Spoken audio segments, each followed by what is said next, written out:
Bradley, thanks so much for joining us. Keen to hear a lot about you and your story and how you're helping people in the ecosystem. So thanks for being on the show. Yeah, absolutely. I am happy to be here, privileged to be here. And so thanks for reaching out. And I love talking about Salesforce and sort of sharing the possibilities of Salesforce careers with really anyone who wants to hear about it and listen. Yeah. Yeah, and the great thing is there are a lot of people that want to listen and hear about it, right? It's an ecosystem that's got a lot of interest and a lot of demand.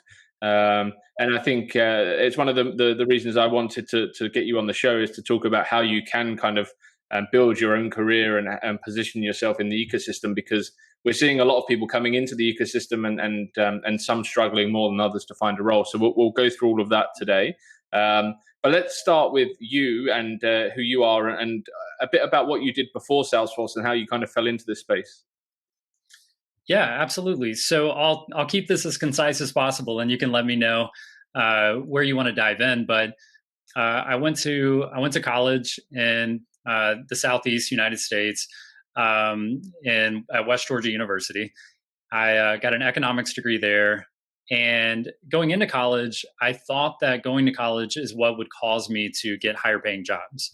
And while I think that stands to be true, it wasn't as easy or, as seamless as I thought it was going to be. They served it up as go do 4 years of college, make good grades, get a business degree, and you'll be able to make great money. So I came out of college. I had no training on how to get jobs or how to interview or how to apply for positions in my in the economics arena. And I just sort of felt stuck, and I ended up going to a temp agency, and they stuck me in a job making $7 an hour. So I was making about $14,000 a year. And I didn't enjoy my job at all. I won't say I hated it, but I didn't enjoy it. And I was looking for anything and everything. And I tripped and fell into a junior Salesforce administrator role. I had no idea what Salesforce was. I was applying for every job opening in my area. And I consider myself fortunate that they took a shot with me. I was their third choice. The person they wanted to hire ended up taking another offer. The second person they hired ended up quitting 2 weeks later. And then they gave me a call, and they didn't tell me all of this. I sort of figured it out after I started working there, but they sort of gave me a call and said, hey, we want to see what you can do. And, I just ran with it. I got a couple certifications in that first year. I really leaned into the challenge of learning Salesforce, and it's definitely, gotten me where I am today. And sort of the transition from there is I get that first job, and I don't take it for granted. I grind, and I take the experience and I run with it. I'm super transparent with numbers, so I hope that's all right with you. But my first job, I made $35,000 US, and from there, I got a new job a year later at a consulting company. They paid me $65,000. So that was incredible to me. That was, I never expected to make that much money. I was 23 years old at the time. And then by the time I was 25, I got my first job paying six figures, 110,000 plus bonuses. And at 27, I was still working in the consulting firms, making in the lower six-figure range. And my daughter, so we found out we were pregnant, and my daughter was going to be born. And I was working these, 40 to 60-hour work weeks, just depending on the ebb and flow of the consulting projects. And I realized I didn't love that work-life balance. I didn't feel like I was going to get to spend time with my daughter the way that I wanted to. I didn't envision bringing like a child into my life and then not giving her like a tremendous amount of time. So thinking about just spending 2 or 3 hours with her in the evening didn't work well for me. So I decided to take a part-time job as a Salesforce administrator at a local company. They weren't hiring. I just reached out to them. I found them on LinkedIn. I said, hey, I have a lot of experience. I've got 5 years of consulting experience. I think I can really do everything you need in a part-time capacity. And I convinced them to let me join in. So I hopped in there. I did that, and I made $60,000 a year. I cut my pay in half, but I got to spend time with my daughter. And then from there, I actually started my own freelancing company. And once I got the hang of freelancing, everything went nuts, and I was making 200,000 plus, working 15 to 20 hours a week. So just figuring out how to leverage the skills that I already had, and using some sort of techniques and strategies to strike a work-life balance. And I've been really fortunate, but I've learned some things that I think I can teach, or I've shown that I can teach, other people to improve their careers as well. Yeah, nice. So if we look at the before you went freelancing, you were progressing, right? You were regularly progressing. You were going from salaries were increasing all the time. What do you put that down to? The salaries come down to, it's really years of experience. It's the diversity of the work that I had done. So I would say consulting exposes you very quickly to a diverse set of work. So if I were to have spent 3 years, I was in my career for about 3 years before I made a six-figure income. And if I had been an internal admin for 3 years, I don't know that I could have demanded a six-figure income. But because I had been an internal admin for a year and then a consultant for 2 years at the time, I was at a point where over those 2 years, I had probably worked with 20 different companies in a variety of industries with different, Salesforce org types, with different demands, different requirements, different types of solutions and third-party apps and all these kind of things. So that diversity of knowledge allowed me to walk into an interview. And even if I wasn't 100% sure on a given question, I knew enough about it to talk the talk and give that company confidence that I would be able to overcome whatever obstacles there were. Yeah, and I think too, the Salesforce market has been so hot for like really for the last 5 or 10 years now. And it's really only gotten hotter, in my opinion, in the last couple of years. And there's so many jobs available, there's so much demand, but the talent pool is relatively lacking. And I'll say this, and I'm not going to name any names or companies, but even in the consulting world, where you put these people up on this pedestal and they're, 10x certified consultants, they've been in the game for 5 years, and a lot of them are just not good at their jobs. They're not thoughtful, they're not communicative, they don't actually care about the solutions they're building. And so when you can convince employers that you're one of the few that are passionate and you're serious about the job you're doing and you want to build quality solutions, it just puts you above the competition, and you can demand these higher wages. Sure. Yeah, it's interesting. I think like your point around years of experience and actually its quality of the experience within those years, right? Because I'm outspoken about the fact that you can't judge someone's seniority on how long they've been doing something.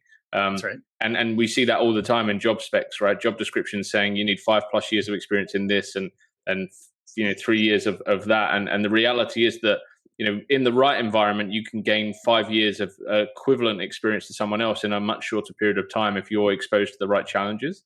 And I wish more people would see that. And I think job seekers see it, but the companies that are behind the job descriptions, although they've been in the job seeker seat before, they kind of just take the easy route and throw this blanket approach over how they hire.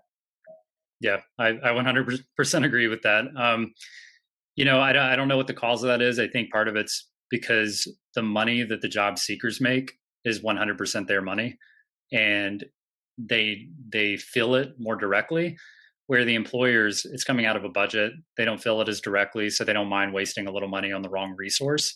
So I think it's a few different things, but I think it's just the level of intensity tied to the dollars being spent are different for that employer than it is for the seeker. Unfortunately, I wish we could, somehow direct change into those internal processes to help employers better understand what really happens in the Salesforce market. Not to say it's not possible, but it's an obstacle to be overcome for sure. Sure. So had freelancing always been something that you'd kind of thought you would do one day prior to actually making that leap? No, freelancing wasn't something that I was really aware of. I knew that people picked up side clients. I had a side client working through when I was working at a consulting firm. I still had clients on the side, not much, but maybe 2 or 3 hours a week, something like that. So I was aware of how to sort of juggle the clients and my day job and things like that. But no, really, my daughter coming along forced me into this part-time job, or at least my sort of mentality and what I wanted to do forced me into the part-time role. And what happened was I was working that part-time job, and they had me on the hook 20 hours a week from 8 a.m. to 12. And I realized, the first couple of months, it took me 20 hours a week to get the job done, to understand the company, the culture, the needs. And then I got really efficient. at the job. You introduce some of these productivity tools, you automate some of your job functions, and things just get better. And so I was able to complete that job in closer to 10 to 15 hours a week. And I still felt obligated though, because I wanted to be there for my part-time employer. I felt obligated to be there in front of the computer, ready to act if they needed me. So I was still sitting there from 8 to 12, but I was kind of twiddling my thumbs for, an hour or two a day. And I realized I could probably pick up a client and juggle my part-time job and a client in this 8 to 12 workspace. So I picked up another client. I went out and I did a little research, got on LinkedIn and secured another client. And from there, I sort of layered it on. I did that one. I got them in a managed services agreement so that they paid me every month for 30 hours. No matter how much work I did, they still paid me. And the same thing happened. What happened was I was doing 7 hours a week for them to start with. I got more efficient at the job. I got more productive, automated some of my sort of chores or responsibilities, and realized, okay, now I'm getting both of these jobs done between 8 and 12, and I think I can layer on another one. So that's what I did. And I kept layering them on to the point where 3 felt comfortable. 4 was a little too much to try to juggle in any given morning. But I got very comfortable working 3 separate clients. And effectively, that was sort of accidentally. I started building my freelance business off of those clients. And it was more about designing the life that I wanted to live compared to work life.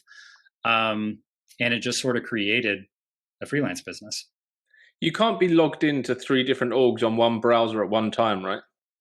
You'd be surprised. Well, that's dangerous. That's dangerous if you can.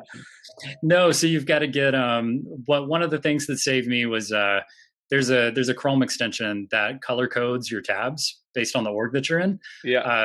So I could tell that if I had multiple orgs open at the same time, I could tell that the color of the actual tab up at the top was totally different. So I knew when I was jumping between orgs based on the tab I was clicking on. I bet that saved you a few times. Yeah, well, it typically there's definitely been some instances where I hop into an org and I go to add a field and it's like, this org doesn't have this many custom fields.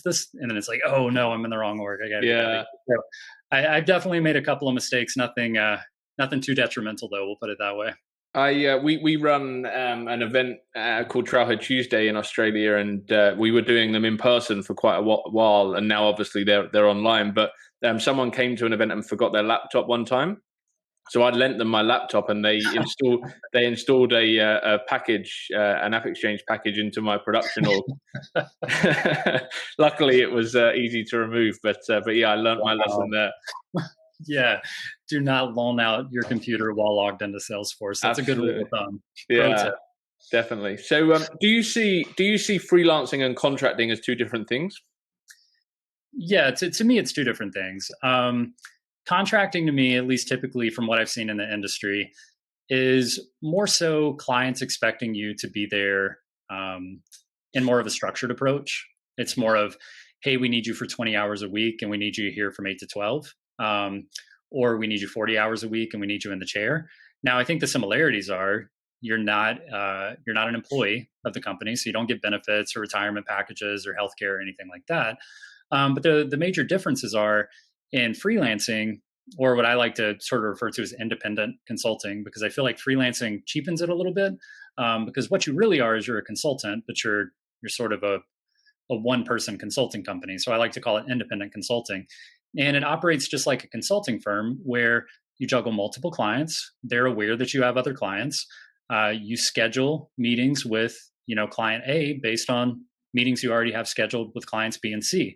And they're all aware that you have multiple clients because you're a skilled, you're a skilled employee or a skilled talent that they have. And they know that you're going to be working for other people because you're in high demand. The difference between that and a contract is typically with a contract, they're going to want you there for a set number of hours, set hours in a week. And it basically just destroys the flexibility of the role. Because the nice thing with freelancing, what I'm able to do is, I live in Florida. So if I want to go to the beach and take a beach day, I don't take a day off. I don't have to alert everyone that I need to have a day off and I'm out of office. All I have to do is if they say, hey, Brad, we want to meet with you on Wednesday. All I've got to do is say, oh, you know what, I'm kind of swamped with another client on Wednesday. Can we do Thursday? And then I take my beach day. So it incorporates much more flexibility when you're doing freelancing, as opposed to when you're contracted. You've still got to reach out, let them know you're not available that day. You can't bill the hours, whatever else. So it's a little bit different dynamic for sure. Sounds like some life you've got. I'm sure we're going to have some listeners that are looking to move to Florida after this and Yeah, get the great. beach. So what's the minimum requirement then? Let's say independent contracting, not freelancing, but obviously this is going to sound appealing to a lot of people listening to this, thinking that sounds like a great life. So at what point is independent contracting realistic for someone? Yeah, I think realistic is a good word to use. My recommendation is you should have a year of what we talked about, quality experience. So if you got a job, accidental admin at a company, and they're not challenging you, and half the time they've just got you creating new users or maybe adding a field here or there, updating a page layout, it's not quality experience. You need to be challenged. You need to be in situations where you're uncomfortable. You need to be in situations where you have to Google it, where you have to ask the Trailblazer community or whatever community you're part of. If you're not having to go to the community and ask questions, you're probably not being challenged. So you need to be in a situation where you're being challenged. And if you're not, but you're an admin in a Salesforce org, you need to take initiative and you need to challenge yourself. You need to try some things that you're not comfortable with. That's the only way you're going to grow. So you have to lean into that. Now, if you can create a situation like that and you have a year of quality experience, then I would say you're in a good position. You need, I would say, 2 certifications, 2 to 3 certifications. So if you had 2 to 3 certifications and you had a year of quality experience, I would say you are well poised to have success in the freelance space.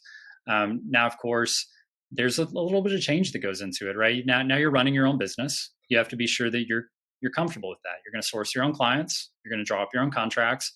You're going to estimate how long projects are going to take. You're going to do all this on your own. You're going to architect the solution. You're going to configure it. You're going to do the end user training, user acceptance testing, and everything in between. So you really are running entire projects on your own, everything from sales to support. So this is all you, and you have to be ready for that. So mentally, it takes a person who is ready for that challenge. So if you're fed up with your day job, you're fed up with the 40-hour work week, you are tired of sort of being pulled around and being held to this, 9 to 5 typical day job, and you're ready for the challenge and you know what your why is and why you're ready to freelance, then you can absolutely do it. We have people I've worked with. Sonia Kolaw comes to mind. She had lost her job in September 2020, got a certification in December 2020, landed her first freelance client in January 2021. So it's, can it happen even with no experience and sort of networking your way into positions? Yeah, absolutely. But I would say to have the most success and the less sort of barriers to entering in, expect to maybe need 3 certifications and a year of quality experience. Yeah. So not 5 certifications or 6 or 7 or 8, because I read your post this week about not needing more, and I completely I'm with you on that. Like I put a post out recently, like someone I was speaking to wasn't interested in pursuing an opportunity. They were unemployed because they wanted to focus on getting more certifications, and I said, like, don't do that. Do them at the same time as your job search. Like, do them while you're employed. But don't think that they're going to solve all of your problems. Like, if you can't get a job right now, a certification isn't going to change that, unless the company. Like, I think 1 can be a massive leap. From 0 to 1 can mean, for sure, sometimes you overcome you don't have any certs. But 2 and 3 won't necessarily get you a job, but they are nice to have. Like, especially if you're going to look at going into a government department, it's probably good to have Service Cloud rather than Sales Cloud, right? But yeah, the emphasis on needing 10x certifications and so on, it's not needed any longer. Like, I think that they don't stand out like they used to in the ecosystem. Yeah, you can sort of look up, if you're coming from an economics background, it's like I sort of refer to it as the diminishing marginal return of a certification. And it's just with each additional certification, there is a smaller gap that you're filling. You're giving yourself less of an edge every single time. And I think when people come out and they say, hey, you need 3 certifications, or you need 5 certifications, or 7 or 12 or whatever, I think they fail to realize that some people are not able to just go grab certifications every month. Like some people struggle to get certifications and it takes them 3 months or 6 months. And when you tell somebody, hey, you need 5 certifications, that might mean 2 years of studying and preparing to them. And it's highly unreasonable. And you're going to effectively just demolish their motivation to move forward with this career path. And I think you have to be aware of that. Now, my advice is, and what I've seen, I mean, so when I give advice, it's always based on facts and evidence. So I'm not going to advise you on something that I don't already have a ton of experience with. So I would say get 1 certification. And if you are not getting job offers, if you're applying for jobs and you're not getting job offers, it's not because you don't have 2 certifications. It's something else. You're doing something else wrong. You might be applying for jobs incorrectly. And a lot of people are like, how do you apply for a job wrong? And I don't think it's applying for a job wrong. I think it's you're not doing it right. And you're not giving everything you've got behind it. And it's quality of applications over quantity of applications. If you're not, I tell people, like, if you are going to click the apply button on the job, then you should immediately be ready to go research that company on LinkedIn and find some employees who work there and try to identify titles of those employees that seem like they might have some decision making in who gets hired for the Salesforce role, and reach out to them and send a personal message. Like, I still have people who are like, Brad, I've got a template that I send to people on LinkedIn. And it's like, no, if you've got a template, you still care more about you than you care about the company. And you need to care about the company you're applying for. So there is no template. You find the person, you look at their LinkedIn profile, and you try to establish a connection with them based on some similar interest. And then you send them a personalized message and say, hey, I saw the job posting for this. This is my situation. These are the skills I bring to the table. My LinkedIn profile is incredible. I want you to go check it out. It showcases my value. I saw this about you. I think that's really neat that we both have this in common. Would love to hear back from you. At your convenience, I will be ready. Just let me know when you need to talk. And if you can send that much sort of passion behind a message and that energy and that commitment, and you do it every time you apply for a job and you send a message like that to 2 or 3, 4 people who work at that company, yes, it's arduous. It takes time. But when you do that 10 times with 10 different companies, I'll bet you get calls. And so if your LinkedIn profile is not good, and what I mean by not good is if you haven't updated it, then it's not good. If you've spent 30 minutes updating it, it's not good. If you haven't spent at least 15 to 20 minutes on your background picture is not good. So everything deserves attention. If it's on your LinkedIn profile, you should have given it attention because this is what's meant to showcase your value. So to me, it's LinkedIn, it's volunteer experience, it's your ability to interview, it's your ability to apply for jobs. If you have a certification and you're not getting interviews, it's not because you don't have a second certification. It's one of those things that's holding you back. And you need to spend your time on those things because those are going to serve you for the rest of your career. 100%. Do you see any correlation between more certs and more the ability to charge more? I'll say that more certifications probably help you. It's that diminishing marginal return, right? So if you get the second certification, it definitely gives you a little leverage to getting your first job, or maybe the third certification might give you a little more leverage. Probably not where I would spend my time at all after the first certification. Does it allow you to charge more? That's a good question. I think experience speaks for itself at some point. When you can walk into an interview and you can talk to a client about the experience you have, and make them feel comfortable with your ability based on what you've done in the past, that's going to speak volumes. Now, I think where certifications really come into play is if you're trying to land a contract with a specialty. So if you're trying to land a contract where they use CPQ, or they use Field Service Lightning, or Pardot, or Marketing Cloud, and you have one of those specialized certifications, I think it definitely helps you lock in that role when you otherwise might lose it. And it could probably help you charge, maybe 10 to 15% more for that contract, specifically because you're such a good fit for their need. So yeah, I would say if you want to charge more and you want to have leverage, get some of those specialized certifications, and then you can leverage those for the companies who actually need it. Yeah, it's interesting because obviously my day-to-day job is I place people in roles, and I put up a post recently about the certification and not focusing on them when you're looking for a job. And someone I know really well, and I know she listens to the podcast, so she might be listening to this, said that it's interesting because she has experience, and on average, for every certification that she's got, her salary has gone up by 5,000. And I said, I don't think that's got anything to do with the certification. I think that's got to do maybe with your confidence to ask for more money or to apply for roles that perhaps you wouldn't have applied for anyway.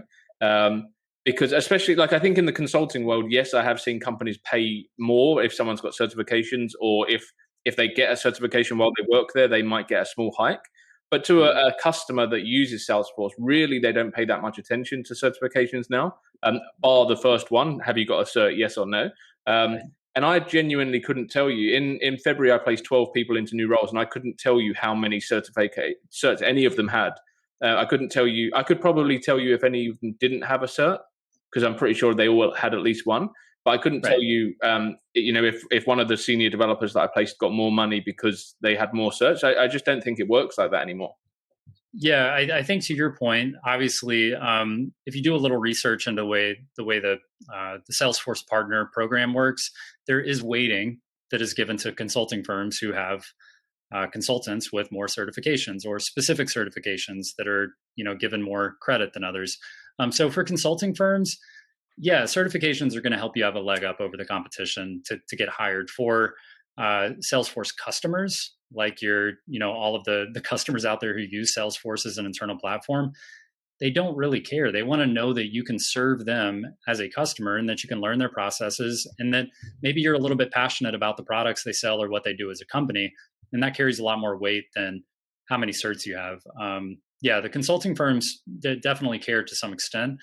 But yeah, when you're looking for your typical 9-to-5 job, working for an individual company, yeah, the certs carry very little weight compared to your passion and just your experience that you have to back you. Mm-hmm. So at this point, you've got 3 or 4 different clients. You're taking Wednesdays off to the beach. You're spending a lot more time with your family. You've got a great setup. And how did then TalentStacker come to be, and throw more work into the mix, and getting that off the ground? Yeah. So what came to be there was I was working. Obviously, I was heads down, doing my freelancing clients, and at the same time, of course, I think any Salesforce professional out there knows that people come to you and they say, "Hey, how can you help me work 20 hours a week? And how can you help me do this?" And I wasn't on YouTube, and I wasn't on Facebook, and I wasn't doing a whole lot on LinkedIn other than just keeping my profile updated. And I started noticing a lot of people in need. I'll put it that way. And I went on a podcast called Choose FI. It's a financial independence podcast, and they've got a pretty good sized listener base. I think at the time it was right around maybe 50,000 people or something like that.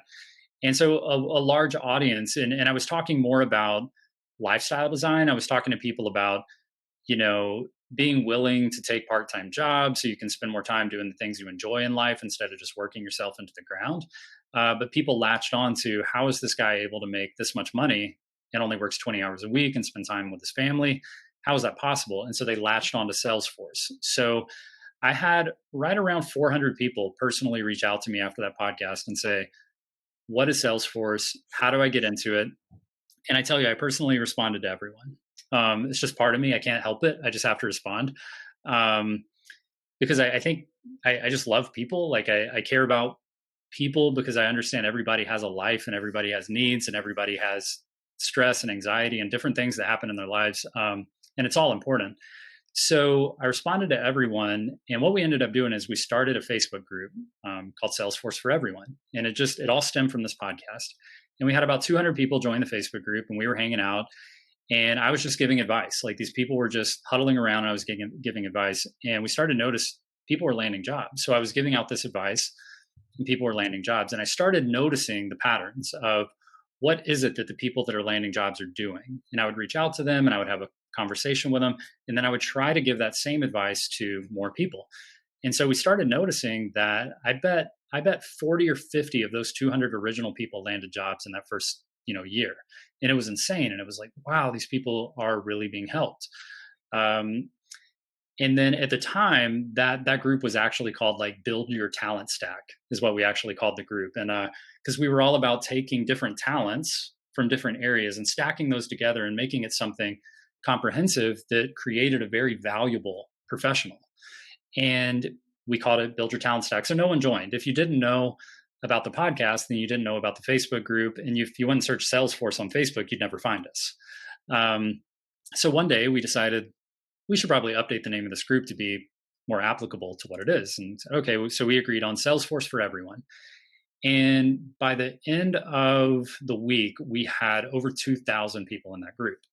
And people were just rolling in, and we were struggling with scaling it, vetting it, making sure there's no spammers or marketing or anything like that. So we washed it out. So now we've got about 5,000 members, and there's no spam, there's no marketing. If you even put like one foot out of line, where you're out of the group, that's it, you're blocked forever, because we just want it to be clean. And the whole point is it's a safe space for Salesforce professionals to come hang out and sort of learn about Salesforce, teach the beginners, learn from each other, all this kind of stuff. And so the more people I taught, I realized, wow, we've got 2,000 people now and they all want help. I can't help all these people. Not one-on-one, not the way I'm used to. How can I help all of these people? So I wasn't going to give up. I just said, how can I help all of them? And I realized, well, there's people who create courses, and I never thought I would create a course. It wasn't my thing. I was a Salesforce consultant, not a course creator. And I ended up bumping back into Jonathan Mendonza, the host of Choose FI. And he said, hey, I've been thinking about that podcast you did a couple of years ago. I think this could really serve people. And I told him what we were up to, and he said, oh man, we got to create a program for this. And so we try to call it a program and not a course, because it's so much different than a course. You don't pay a fee and then sort of run through the contents and then try to figure it out. It's not like that at all. It's very, personal. We have our own members only group. And so I guess I should take a step back and say what we basically did was put together a comprehensive approach to landing your first Salesforce job, specifically landing your first Salesforce job. And we work typically with administrators. And our goal is to help people who don't want to code. They're scared of tech. They're not sure if this is for them. And we help ease them into Salesforce careers and show them that it doesn't have to be that hard. Yeah, I mean, that's the whole approach of the program, is to be able to scale this up, because I can't help people one-on-one. So I probably spent about 300 or 400 hours building the program and creating something that can serve everyone without me personally having to hop on the phone with them. Sure. So just to give some context to listeners that might be at the beginning of their journey. So they go through the program, but they're learning things like not just so I guess you utilize platforms like Trailhead as well to get them familiar with the platform, but they're not just sitting there doing Trailhead badges. They're also learning things like how to polish their LinkedIn profile and how to reach out to a customer to find your first customer and things like that. Is that right? Yeah, what we do is for the people landing their first job, we actually take them through and we fill every gap. So in my mind, what every gap means is if you don't have a certification, you need a certification. That basically constitutes Trailhead and Focus on Force, that Martin Gessner put together, which is incredible content. So if you want a certification, it's Trailhead plus Focus on Force equals certification. So we have training guides for that. We have like a 10-week pacing guide to show you exactly what to do, exactly what your results should be, exactly what you should study. We do 4-person study groups that meet each week. These are members studying with each other. We give them study guides to show them exactly what to do each week. We have weekly live sessions where we gamify it. People join in, they compete, taking questions, they win prizes, they win money and swag and all this kind of different stuff. So we try to get people involved and feeling like they're part of something bigger than just them by themselves getting a certification. So they get their certification. So from there, we know from me ranting about it this whole time, certifications are just part of it. It's not, they are not going to get you a job. You have to have more. So what do we do next? We make sure that your LinkedIn profile is incredible. And the members will tell you that once you follow our strategies for LinkedIn, you will have people like yourself, recruiters reaching out because it follows the algorithms of LinkedIn. And when a recruiter or a hiring manager, they go in and they search for Salesforce talent, we have it pretty much locked in to where your name's going to show up. And we have members who say they're recruiters who thought they were too junior, but when their name showed up 10 times in a row on search results, they said, you know what, I'm going to click this guy's profile and I'm going to send him a message. And that's really the way it works. So we sort of, we tease LinkedIn to make it work the way we want it to work for you. From there, you have to have real world experience. It's a huge gap. If you don't have real world experience, you are at a deficit compared to other people. So the way we separate you from the pack there is we actually have what we call a nonprofit alliance. So we are aligned with multiple nonprofit companies who need Salesforce talent. We have project managers who are senior Salesforce consultants. They run the projects, they interface with the clients, and they run teams of 4 certified volunteers to configure those projects, to help architect the projects, to do the trainings and things like that. We teach you how to interview. We do mock interviews, one-on-one mock interviews with feedback to help you prep for interviews. We teach you how to job search, how to find jobs. I mean, it's really everything. I mean, last week we had a guy, he couldn't find a job at all, joined our program. 32 days later, he had 4 job offers. So it happens very quickly, quicker than I thought it would. I named it a 6-month program, and about 40% of our members land jobs in less than 90 days. And it's absurd. To me, it's absurd. I still think it's absurd. But it's just the way it is. And I can't argue with the data and the results of real people whose lives have really changed. So, and you find the program works globally? Like, doesn't matter where you are if you follow the structure and the principles? That's a good question. I'll say this. The program puts you in the best possible position to land a Salesforce job, no matter where you are. Where it works best, United States, Canada, Australia. The UK in general, there seems to be a trend where I think it's a little bit similar in Australia, not quite as bad, where it's really hard to break into the beginner roles. They always want people with experience. Now in the US and Canada, you'll see the job postings and they all say like 2 to 3 years experience. But if you interview right, if you network correctly, if you use the right techniques, you can sort of come in the back door and break into those jobs. And we've done that, repeatedly. We've shown that we can break into these jobs in the US and Canada. But I have seen that we do seem to be slamming our heads up against a wall. And in the UK specifically, it's like, if you don't have a year or 2 experience, it's like they just won't listen to you. So we're trying to break that down and figure out what those barriers are to better serve, individuals in those situations.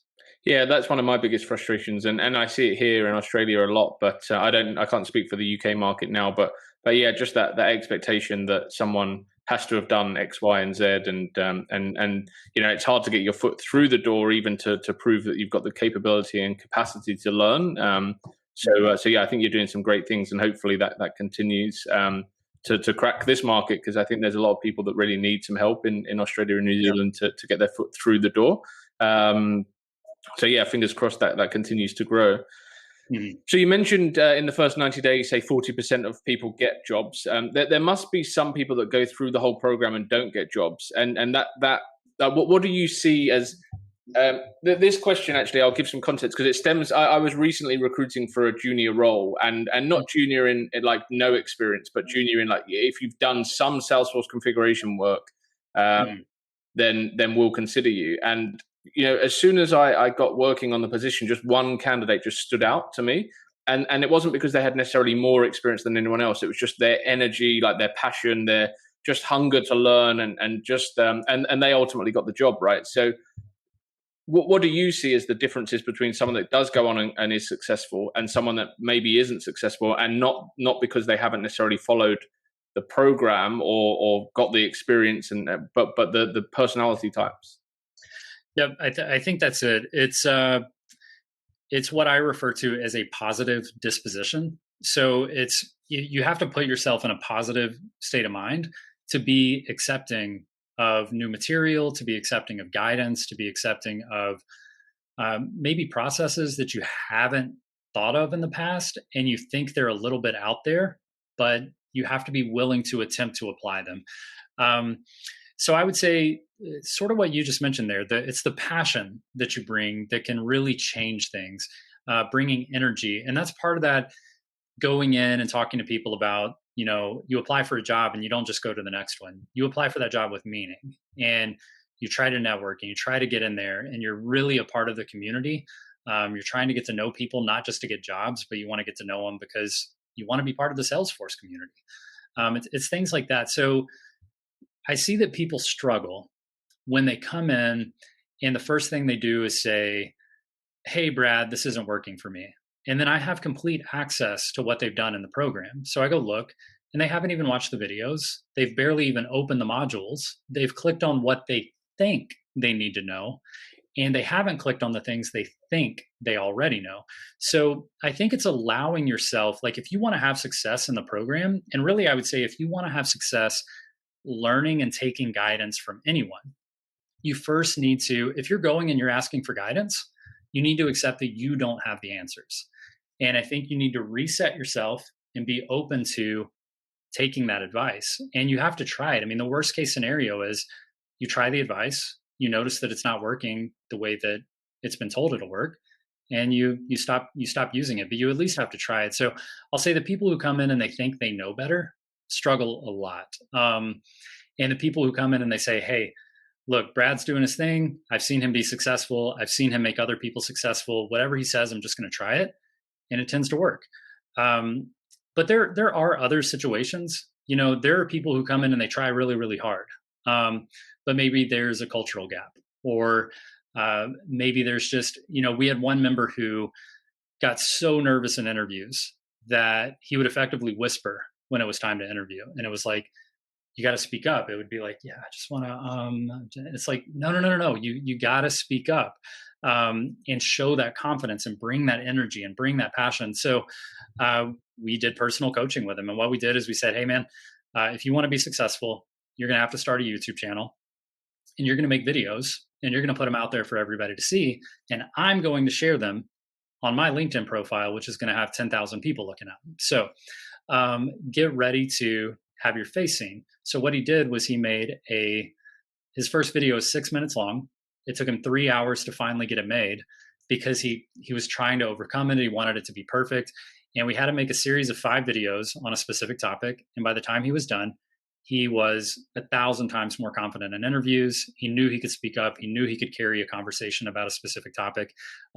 So there are some people who it doesn't happen in 90 days, right? Because they have more obstacles to overcome than simply getting a certification, learning some techniques, and applying them.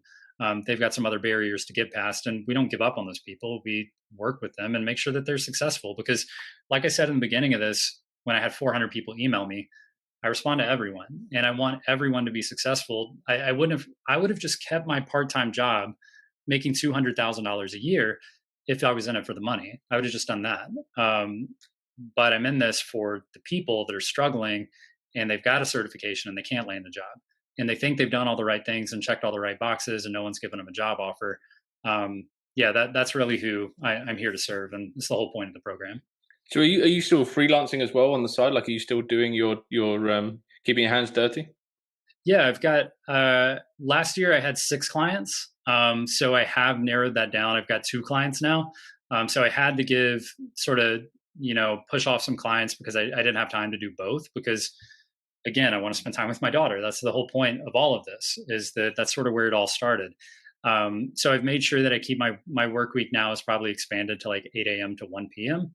And then of course I'll do videos and things like this in the evening sometimes. But I put my daughter to bed before I started this video. So I just make sure that my work does not interfere with that time with her. Yeah, sure. Nice.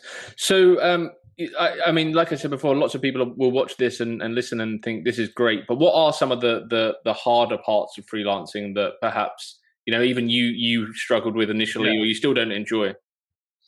Yeah. 2 different things. There are hard things that you can overcome, and then there are things that you can overcome it. That doesn't mean you're going to like it. So what don't I enjoy? So I really don't like meetings. That's a pet peeve. Clients like meetings. They like to feel comfortable. They like to think that their voice is being heard. When there's a fire, they want you to come put it out. And usually, if you're a typical corporate company, then the answer to fires is to get on a meeting, which is not logical, but I guess it makes them feel comfortable. And that's part of your job as a consultant, to make your client feel comfortable. So meetings, scheduling meetings, things like that, when you're juggling multiple companies, this can become difficult. I would say to anyone who is looking into freelancing, one client at a time. So get your first client, get comfortable, get your second client. Don't focus on the money. Don't focus on chasing and thinking about how you could level this up and make more money. The money will come. There's way too much money in the Salesforce space. It will come. So get your first client, get comfortable with it, then get your second client, and go from there and find what you're comfortable with. Because you'll find if you're coming from an internal position and working with one company, typically that is way lower intensity than consulting. And when you come into freelance consulting, it's all on you. Nobody's got your back. If you got a problem, it's you, Google, and the Salesforce Ohana. But no one is responsible for this project except you. So there comes a certain mental preparedness that you have to be ready for. The other things is sometimes the more clients you have, the more chances of fires. And sometimes you'll have multiple clients have fires on the same day, same week, and it turns into a long week. And for me, I could be working a 20-hour work week, and all of a sudden it turns into a 50-hour work week out of nowhere. And you have to be prepared for that. You have to be ready to adapt. You have to remember that your clients come first. No matter how bad they screwed up your week, no matter how stupid you think the problem is, and it's not your fault, it's somebody else's fault, it doesn't matter. You are 100% responsible for making your client comfortable and serving them. So just be prepared for that. So I would say, take it one client at a time, be ready to juggle a lot of projects. You might work with 4 or 5 different points of contact at each company. So you're going to get a lot of emails. You're likely going to be on a handful of meetings each week, and you just have to work towards trying to mitigate meetings and things like that. But yeah, that's one of the big hurdles. The other thing is just understanding that the beginning is the hardest part. A lot of people get burnt out in the beginning. You've got to create your business. You've got to start working on networking and finding clients. You got to do free work of finding companies, learning what their problems are, putting together a proposal, figuring out how many hours you want to propose for the project. And that's all free. So getting them to actually sign on the contract is what you have to do to actually make the sell. So just keep that in mind, that freelancing is not, I think everyone can do it, but you have to be ready in your life for that challenge. And you are going to be operating a business, and you're going to be a consultant, and you're going to be a counselor to your clients. So you're taking on a lot of roles at the same time. So just make sure you're prepared for that. Yeah, I think one message I want to get across as well is that you can't assess the opportunity for being a freelancer by looking on a job board. Like I think a lot of people will listen to this and be like, oh, well, I've looked on Seek, is the Australian and New Zealand job board, and there's no freelance jobs, or there's no contract jobs in my area. And actually, your first client wasn't on a job board. You reached out to them. They didn't even know probably they needed someone at that point, and you created that need.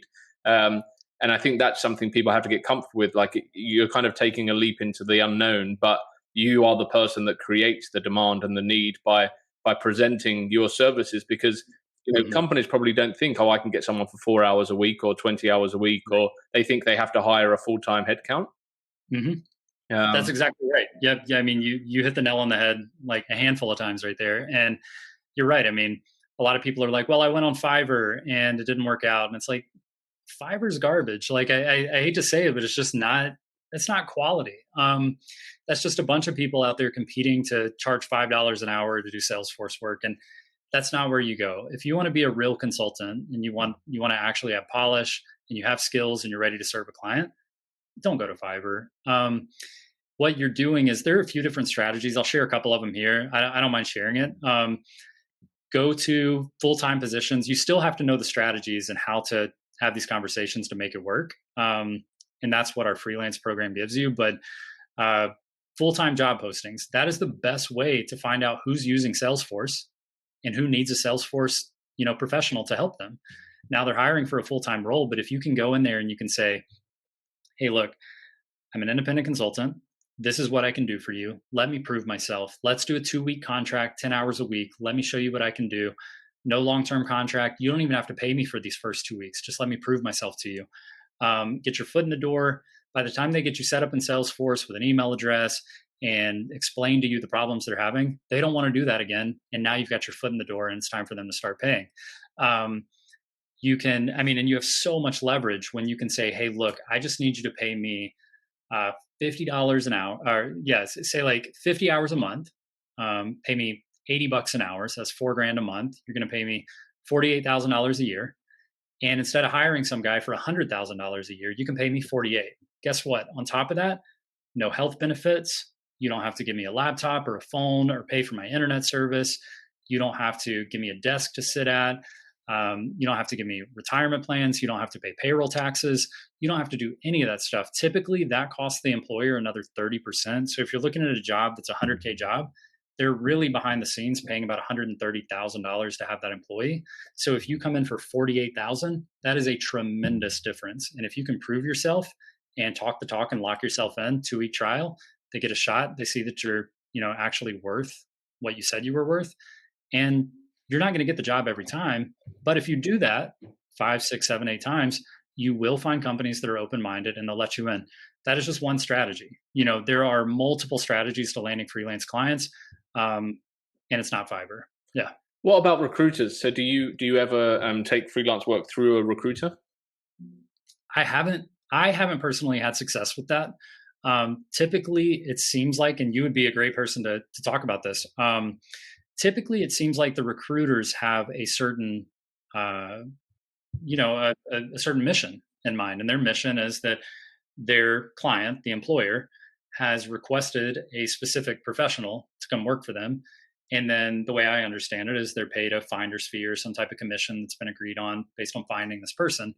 And I would say there are some open-minded recruiters like yourself that are sort of doing the things we're talking about right now. You guys are applying different strategies and leveraging different skills and trying to think outside the box to, solve the problems for your clients. But most recruiters, I would say, as soon as you say, hey, look, I know it's a full-time role and you're looking for this, but really I want to do like this sort of part-time freelance thing. And they're just kind of like, I don't know what that is. Like, we are not looking for a contractor or anything like that. And this doesn't even sound like you're talking about a contract role. So it's way too confusing. I'm going to look like an idiot if I take that to my client. So no, this one's not a good fit kind of thing. Yeah, it's interesting. Like, I think I look at a problem and try and solve the problem, not try and solve it the best way for me necessarily, or I try and give my clients different options. So I currently have some people that I would class as freelancing, doing like a day a month, a day a week for certain clients, just to fix some bugs. And we have a contract agreement on both sides, and yeah, like I've recommended people to clients that have their own consulting companies and they're just getting started and they do some freelance work for them initially. Like obviously, yeah, if there's a permanent role to be filled and I have permanent people to do the job, then that makes sense that I'm going to put them forward for that role. But if I don't and I see an option to solve the problem in another way, absolutely, I'll make that recommendation. So yeah, I think it's, for me, I typically go to people that I trust that have either done some work for me before, and like they might have their own gigs, like I said, and I'll just say, I've got this piece of work, you can do it in your own time. The client only needs 20 hours work. Do you want to do it? And it's quite straightforward and easy for me, and it helps my client, right? And that's the main thing. So perfect. Yeah. So yeah, I think it's worth having those discussions with recruiters, but be aware that a lot of the time, they are going to be looking to fill permanent headcounts and so on. So what does the future of the Salesforce employment market look like to you? Do you see continued growth in the independent contractor space? Yeah, I think 2020 was a rough year for a lot of reasons. It was not a rough year for freelancing. And there's a few reasons for that. And during the pandemic, I think companies were forced to get comfortable with situations that they otherwise would not have been comfortable with. And part of that is they weren't, there were a lot of companies that weren't comfortable with remote resources. So freelancers were not an option. And now a lot more companies are comfortable with remote work. I have clients that were fully in office. They were some of these hard-headed, small family-owned companies. And I talked to them a year ago and they said, there's no way we're going to let people work from home. And now a year later, they're closing down their office and they're never going back because they've had more success than ever before. And now they can hire talent from, nationwide and even globally. So I think this year has been or 2020 has been a huge catalyst for the freelance economy, for remote work in general. I think the other thing that happened was typically, like you just mentioned, companies can be hard headed at times and they think, well, I've got a full time role, so I need a full time employee. And they don't think outside the box to think, do I really need a full time employee? What if there were people available who wanted to do this and they could do all of the work in a part time capacity? And they never thought about that until now, because a lot of, especially enterprise level corporate companies, went on hiring freezes because they were so uncertain of what next month and next week and next quarter were going to hold for their companies. And so they went on hiring freezes. But guess what? Hiring freezes don't impact your ability to hire freelance consultants. So they were still hiring freelance consultants. And it made them, again, once again, a catalyst for these companies to get comfortable having freelancers and then realizing, oh my gosh, like this really works. These people are really sharp. They're just like the large consulting firm consultants, maybe even better. It's more personalized. They have the same experience, the same skill sets, and they actually work hard for me. And they realize, wow, there's talent out there if I go find it. And they're saving tens of thousands of dollars a year using freelance consulting. So I think it's on the rise. I think it will continue to be on the rise for the next few years because companies are going to be forced to move towards remote labor, and customer employees are going to start demanding more remote labor. So customers are going to have to get comfortable with accepting that we're going to be remote, and that's going to open them up to more some of these other ideas out there, like hiring part-time professionals or freelance professionals to fill roles that they previously thought had to be full-time. There was no way it could be anything else. Yeah, I guess the gig economy term, right? And it's something that's been growing and growing, and I guess it will continue to grow. One final message I always I'm keen for people to do the right things and also not get themselves in a predicament, right? And I think you mentioned something earlier in the conversation around like being honest and transparent, and I think that is really important. That's a message I would want people to take away from this, right? It's not get as many clients as you can, and you're working 100-hour weeks and not delivering a good service. Like the transparency needs to be that people know you're a freelancer and they know, or you're an independent contractor, and they know that you aren't going to be available all the time. And because I did a podcast recently with Chris Hopper, the recruiter from the US, and he was saying he had a situation recently where a contractor was doing another job at the same time. So they were employed full-time contracting on a full-time 40-hour-a-week contract with two companies, and trying to do both jobs during core hours. And that isn't cool. That isn't cool. And this being a freelancer isn't doing that, right? It's about giving yourself a level of independence, but not abusing that, right? Yeah, that's exactly right. That's what freelance brings, and that's why it's more of a lifestyle flexibility play than being a contractor, because you're not locked in for specific hours, and that's the big difference. You can work for multiple clients. Now you have to juggle them all, and you still have to be an ethical person, right? You still have to, if you work a light week for a client and you only get a couple of hours in, you don't get to bill them for 10 hours. You get to bill them for 2 hours because that's what you worked. And I think you'll find that over time, just being ethical and doing the right thing is going to allow you a lot more freedoms with your client. You're going to gain trust with your clients. And what I go for, and all of my students, my freelance students know, it's you go for the managed services agreements because this allows you to be ethical, but also reap the rewards of some of the supply and demand miscues, I guess, that occur in companies. And so with managed services agreements, that's the only thing I do now. And I'll lock a company in for 40 hours a month. And it's a 1-year contract or a 6-month contract. And it's 40 hours a month. But when I do those hours is completely flexible outside of putting out fires, or if there's a meeting on the calendar, I have to be there at that time. But otherwise, I can work those 40 hours whenever I want. So what I do is I send them weekly status reports and I let them know, hey, week 1 is now complete. We should have used 10 hours this week to stay on track to utilize me. We only used 3. And then we move into week 2 and I send them the same thing. Hey guys, you only use 3 hours again. Now you're at 6 hours. We should have used 20.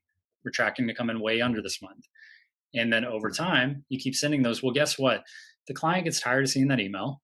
They don't care about your weekly status report anymore. As long as you're getting the job done and they're not getting screamed at about Salesforce, they're happy. So guess what? They put a rule in their inbox that sends your weekly status report to the delete folder. And no one cares anymore because you're getting the job done. They're happy. The role is filled. Salesforce is taken care of. And I can tell you literally, I have clients that are on 40-hour a month contracts and they might use 10 hours a month. And they don't care because the job gets done. They're happy. They're not going to come bother me about it because they know they found a great resource who does a great job and serves them when they need help. So what I've done, and all my clients know this, I talk about it on YouTube all the time, is that I have basically right now I have 3 contracts that are about 40 hours each, about 120 hours a month. And I usually work about 60 to 80 hours a month on those contracts. And those clients are fully aware that they're not fully utilizing the hours, but it's just like Netflix. You don't cancel it just because you don't think you're going to use it this month. You hold on to it because you know you're probably going to use it in the future. And it's even harder with Salesforce consultants because if you cancel your Salesforce consultant, they are onto another project. You cannot just resubscribe to them next month. So even if you're not going to utilize them because it's holiday season or whatever else, you just keep them because it makes perfect sense. Logically, it helps them. So there's no reason for them to get rid of you. It creates an absolute, mecca for working, great work weeks with a work-life balance and getting paid for effectively full-time work. Yeah, love it, love it. So I think let's finish there because that will get everyone clicking straight across to your company and seeing how they can get to this position. So yeah, look, thank you so much. I've really enjoyed the chat, and I think we agree on a lot of topics. So it's been really great to discuss them. If anyone does want to reach out and ask you any questions, where's the best place to find you? Yeah, you can reach out on LinkedIn. Like I said, I cannot help but reply to everyone. So I believe that's LinkedIn/n/Bradforce. So that's BRADFORCE. You can find me on Facebook, Bradley Rice. But yeah, LinkedIn, probably the best spot. You can check out some more information there. And if you want to get started with a Salesforce career, we do have a 5-day challenge you can take. Totally free, 5 days of just awesome content. For those 5 days, we'll leave you alone. We're not going to try to get you to buy anything. It's all totally free and it helps a lot of people. And that's at talentstacker.com/Salesforce. And you can check that out. So yeah, I mean, I think we really have everything for anybody who wants to start a Salesforce career or they want to level up their current career and do freelancing. But yeah, find me on LinkedIn. I'm happy to talk to you. So yeah. Thank you so much. Really enjoyed it. Absolutely. I really appreciate you having me on. And anytime, I'm happy to talk to you. Perfect.